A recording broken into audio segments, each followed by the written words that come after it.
Gold, trusted gold buyers. మీరు తాకట్టు పెట్టిన బంగారాన్ని విడిపించి ఈ రోజు ఉన్న మార్కెట్ ధరకు కొనబడను.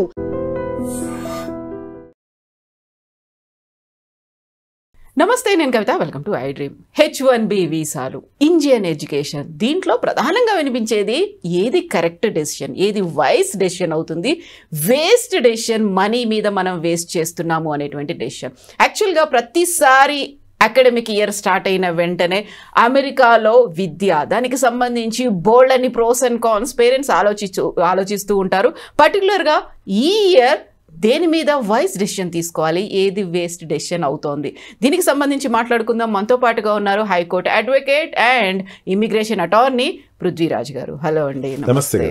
సో యూజువల్గానే కంపారిజన్స్ అనేవి చూసుకున్నప్పుడు మా వాడు అక్కడ విదేశాల్లో చదువుతున్నారు, లేకుంటే మా పాప వెళ్ళింది అక్కడే జాబ్ కూడా చేస్తుంది చదువు అయిపోయిన వెంటనే, ఇవన్నీ అనుకున్న తర్వాత ఇప్పుడు కొంచెం వోలటైల్గా ఇలాంటి సిచ్యువేషన్స్ ఉన్నాయి కాబట్టి ఒక వైస్ డెసిషన్ తీసుకోవాలి, వేస్ట్గా మనీని స్పెండ్ చేయొద్దు అనుకుంటే what do you suggest? I can't say that, Amma, because blindగా US వెళ్ళొద్దు అని చెప్పి I won't shut down to any person. Not వెళ్ళొద్దు అక్కడ బాగోలేదు పరిస్థితి. I won't advise because situations are not that much wild as they think. అనుకున్నంత దుర్మార్గంగా అయితే ఇక్కడ పరిస్థితులు లేవు.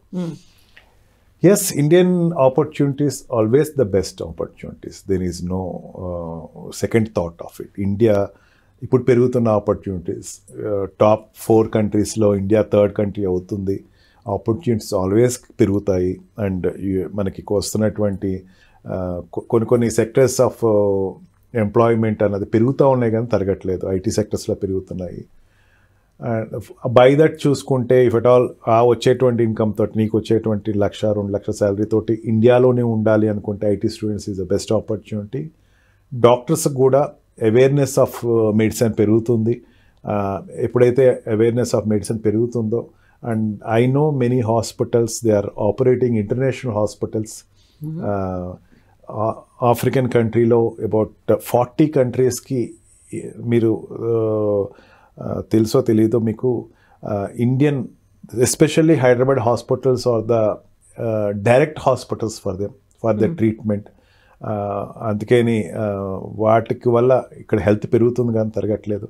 ఒకప్పుడు అంటే క్యాన్సర్ అన్నా లేకపోతే హార్ట్ సర్జరీస్ అన్నా సరే, ఓపెన్ హార్ట్ సర్జరీస్ అంటే US వెళ్ళేవారు. ఇప్పుడు అట్లా కాదు, ఇక్కడే జరుగుతుంది. మెడికల్ టూరిజం బాగా పెరిగింది, టూరిజం పెరిగింది. ఇండియాలో డాక్టర్స్కి ఆపర్చునిటీస్ పెరుగుతున్నాయి, సైంటిస్ట్కి ఆపర్చునిటీ పెరుగుతున్నాయి.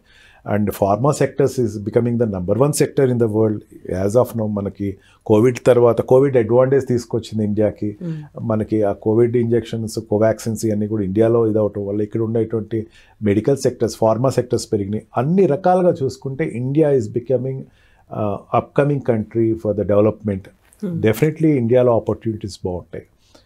కాకపోతే అబ్దుల్ కలాం గారు చెప్పినట్టు dream high, dream for future అన్నట్టు, ఒక డ్రీమ్ కనుక పిల్లవాడు కనుక తీసుకుంటే కనుక that I'm silent of it.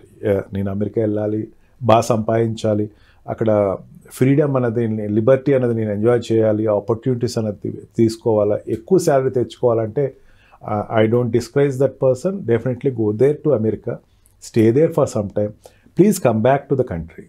ఇండియాకి మాత్రం రండి ఖచ్చితంగా. Don't stay there forever. మీరు అక్కడే ఉండిపోవటానికి ఎక్కువ ఆలోచించకండి, ఇండియాకి రండి.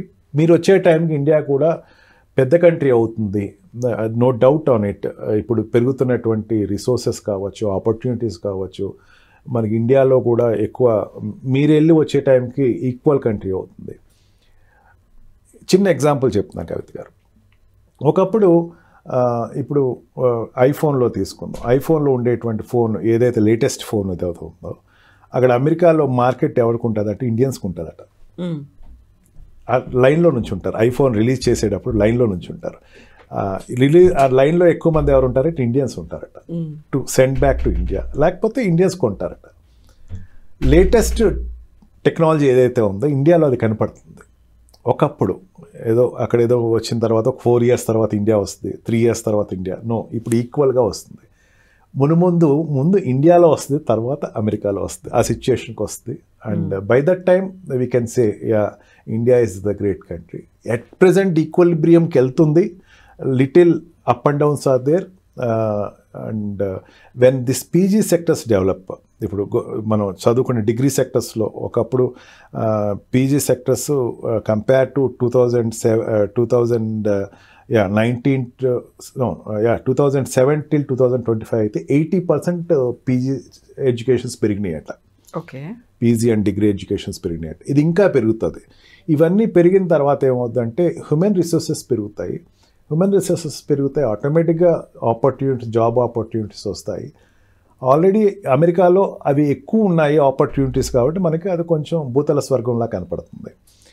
అతి త్వరలో భారతదేశానికి కూడా సిచ్యువేషన్ వస్తుంది. ఆపర్చునిటీస్ వచ్చేసరికి మాత్రం ఇప్పుడు ట్రంప్ తీసుకున్న డిసిషన్స్ ప్రకారం H1B వీసా మీద వెళ్ళేటువంటి వాళ్ళకి, కొత్త వాళ్ళకి కొంచెం డిస్కరేజింగ్ ఉంటుంది. That is true. Without experience of salary, అంటే ఏదైనా సెక్టర్లో పని చేయకుండా, కొన్నాళ్ళు ఎక్స్పీరియన్స్ 2 years 3 years పని చేయకుండా మీరు ఎక్కడికి వెళ్ళటానికి తను తీసుకోబోయేటువంటి H1B వీసా రిఫార్మ్స్ ఏదైతే ఉన్నాయో అవి మీకు హడ్డిల్ అవుతుంది. అంటే నీ శాలరీ ఎక్కడ ₹1 కోటి, ₹2 కోట్ల వరకు ఉండాలి పర్ యానం. నువ్వు ఇక్కడ సంపాదించేది నేను 2 లక్షలు సంపాదిస్తున్నాను, అది కాస్త 24 lakhs అవుతుంది అంటే నీకు అక్కడ తీసుకునేటప్పుడు, వీసా తీసుకునేటప్పుడు నీకన్నా కాంపిటేటర్ కూడా వస్తాడు, వాడికి వెళ్ళిపోద్ది. Lottery system is going to be stopped. ఫ్యూచర్లో లాటరీ సిస్టమ్ ఉండదని. ఇది ఆల్రెడీ ట్రంప్ అంతకు ముందు తీసుకునేటువంటి ఒక డిసిషన్ లాస్ట్ మూమెంట్లో తీసుకుందాం అనుకున్నాడు, అవ్వలేదు. అది ప్రపోజల్ పెట్టాడు, బైడెన్ గవర్నమెంట్ అది ఒప్పుకోలేదు. Now he is about to take that. అది వస్తే కనుక కొంచెం ఎక్స్పీరియన్స్ తోటి వెళ్ళేటువంటి జాబ్ హోల్డర్స్కి మాత్రం బాగుంటుంది. Students no doubt America still is an open market for good opportunities. కాకపోతే బర్త్ సిటిజన్ మీద ఉండేటువంటి చర్చలు ఏదైతే ఉన్నాయో అవి అక్కడ కొంచెం వాళ్ళకి గ్రీన్ కార్డ్ హోల్డర్ కానీ సిటిజన్ కాకుండా అక్కడ బర్త్ సిటిజన్ అంటే వాళ్ళ పిల్లలకి సిటిజన్షిప్ ఇచ్చే అవకాశం లేదు. కాబట్టి ఫ్యూచర్లో అది కొంచెం ఇబ్బంది ఉంటుంది. అంటే దిస్ H1B వీసా మీద మాత్రమే ఉండి గ్రీన్ కార్డ్ రాని వాళ్ళు, లేకపోతే అక్కడ సిటిజన్షిప్ రాని వాళ్ళకి మాత్రం వాళ్ళ పిల్లలకి సిటిజన్షిప్ రాదు. అందుకే ఏమవుద్దంటే ఇక్కడ కవిత గారు ఎంఎస్కి వెళ్ళే వాళ్ళు 24-25 వాళ్ళు వెళ్తారు, 24+ ఉన్నవాళ్ళు వెళ్తారు. 23 వెళ్ళిన వాళ్ళు గుడ్, వాళ్ళకి మాత్రం ఈ ప్రాబ్లం లేదు. 24-25 వెళ్ళిన వాళ్ళు మ్యారేజ్ చేసుకుంటారు. H1B ఎప్పుడు వస్తుంది? విత్ H1B మీద ఫ్లోట్ అయ్యేది ఎన్నాళ్ళు ఉంటారు? ఒక 3 years ఫ్లోట్ అవుతారు. ఈ లోపల పిల్లలు పుడితే వాళ్ళు బర్త్ సిటిజన్షిప్ రాదు. ఇంతకు ముందు ఆ పరిస్థితి ఉండేది. అది ఎప్పుడైతే రిమూవ్ అయిందో అది కొంచెం సాడ్ అండ్ సిచ్యుయేషన్. వాళ్ళు 30 years అంటే 27-30కి వచ్చేసరికి గ్రీన్ కార్డ్ వస్తే కనుక అప్పుడు పిల్లలు ఉంటే వాళ్ళకి బర్త్ సిటిజన్షిప్ వస్తుంది. ఈ రెగ్యులేషన్ దగ్గర మాత్రం ఇండియన్స్కి డిస్కరేజింగ్ ఎక్కువ ఉంది. ఇది వరకు అక్కడ వెళ్తే చాలు, టూరిస్ట్ కింద వెళ్ళినా లేకపోతే ఎట్లా వెళ్ళినా సరే అక్కడ పిల్లలు పుడితే వాళ్ళకి సిటిజన్షిప్ వచ్చేస్తుంది అన్నది as of now it is close. That door is closed. To some extent courts are stay వరకు ఇస్తున్నాయి, కానీ లాంగ్ టివ్ అయితే ఇస్తాయని మాత్రం నాకైతే నమ్మకం లేదు. అండ్ ఈ రీచ్గా చూసుకుంటే కనుక పెళ్ళైన వాళ్ళకి మాత్రం కొంచెం డిస్కరేజింగ్ ఉంది అక్కడ. ప్లానింగ్ వాళ్ళకి గ్రీన్ కార్డ్ వచ్చిన తర్వాత ప్లానింగ్ ఉన్న వాళ్ళకి నేను I'm silent of it. But H1B visa మీద పిల్లలకైతే ఇండియన్ సిటిజన్షిప్పే కంటిన్యూ అవుతుంది. అక్కడ మాత్రం కొంచెం ఆ డిఫికల్టీ ఉంది. అండ్ డబ్బులు సంపాదించే విషయంలో మాత్రం there is no second alternative. ఖచ్చితంగా వాళ్ళ వేజెస్ ఎక్కువే ఉంటాయి, వాళ్ళ లైఫ్ బాగుంటుంది, ఆపర్చునిటీస్ బాగుంటాయి. ఇంకో కంపెనీకి షిఫ్ట్ అయినా సరే, లే ఆఫ్ అన్నది అక్కడ నడుస్తున్నా సరే, still there is a hope that employment is great there. But ఇప్పటికి వేస్ట్ ఆఫ్ మనీ ఇలాంటివన్నీ ఆలోచించాల్సిన అవసరం లేదు. వైస్ డెసిషన్ మాత్రమే తీసుకుంటున్నారు. Either it may be US కావచ్చు, ఇండియా కావచ్చు, ఏదైనప్పటికీ. అండ్ మీరు చెప్పింది ఒక మేధో సంపత్తి ఇప్పటిదాకా అక్కడికి తెరలేలిపోయింది. ఎవరైతే అక్కడ చక్కగా ఎస్టాబ్లిష్ అయిపోయారో దే ఆర్ మేకింగ్ మనీ, రండి మన దగ్గరకు వచ్చి పెట్టుబడులు పెట్టండి అనేది this is the statement given by PM Modi. కాబట్టి సో ఆ విల్లింగ్నెస్ అనేది కూడా కనిపిస్తుందా? పెరుగుతుందమ్మా. ఇప్పుడైతే I have seen some of my clients, when they are of citizen or green card holders, వాళ్ళని కొంచెం వీసా ప్రాసెస్లో ఎయిర్పోర్ట్స్లో ఇబ్బందులు పెట్టడం జరుగుతుంది. ఇన్నాళ్ళు మీరు ఇండియాలో ఎందుకున్నారు, మీరు ఇక్కడ రావట్లేదు ఏంటి, కొంచెం ఇమిటేషన్ స్టార్ట్ అయినాయి. ఎస్, తన కాల్ అయితే ఇప్పుడు గవర్నమెంట్ కాల్ ఎవరైతే వాట్ వి కాల్ సైంటిస్టులు కానీ వాళ్ళందరూ వెనక్కి రమ్మంటున్న కాల్కి అయితే రెస్పాన్స్ అయితే ఉంది. ఇమీడియట్గా వచ్చేస్తే రెస్పాండ్ ఓవర్ నైట్లో అందరూ వచ్చేస్తారనేది కాదు, కానీ ఆపర్చునిటీస్ ఇస్తున్నారు. ఇక్కడ సైన్స్ సెక్టర్స్లోను మెడికల్ సెక్టర్స్లో ఆపర్చునిటీస్ వస్తున్నాయి. మెడికల్ సెక్టర్లో అయితే చాలా ఎక్కువ మంది వస్తున్నారు నాకు తెలిసినంత వరకు. డాక్టర్స్ అయితే చాలామంది అక్కడి నుంచి ఇక్కడికి వస్తున్నారు, ఇక్కడ హాస్పిటల్స్లో. ఇప్పుడు మెడికల్గా చెప్తానికి very recently I have seen a person, ఆయనకి ఏదో he got some accident for which ఆయనకి ఫ్రాక్చర్ ఏదో అయింది. he came back to India. When I asked him why he came back to India, he said that అక్కడ మనకి లిస్ట్లో రావాలంటే కొంచెం ఎక్స్పెన్స్ కాదమ్మా, మాకు లేట్ అవుతుందండి ట్రీట్మెంట్, ఇమీడియట్గా ఉండదు, ఏదో పెయిన్ కిల్లర్ ఏదో ఇస్తారు, to decide whether to take it operation late ఉంటుందమ్మా. అందుకే నేను ఇండియా అయితే బెస్ట్ అని వచ్చేసాను.